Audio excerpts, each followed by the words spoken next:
উপদেষ্টা হলেন এই জাতি জানতে চায়।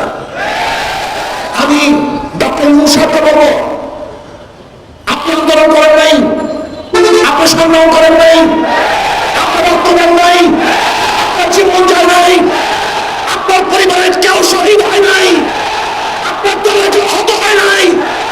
এদেশের হাজারো মানুষ শহীদ হয়েছে, এদেশের হাজারো মানুষ বন্দী হয়েছে। আপনি বারবার ওয়াদা করেছেন যারা আহত হয়েছে, নিহত হয়েছে, সেই পরিকাঠামোকে দেখবেন, তাদের চিকিৎসা প্রদান করবেন। কিন্তু আপনি ক্ষমতায় বসার পরে আজও তাদের চিকিৎসা ব্যবস্থা করেন নাই।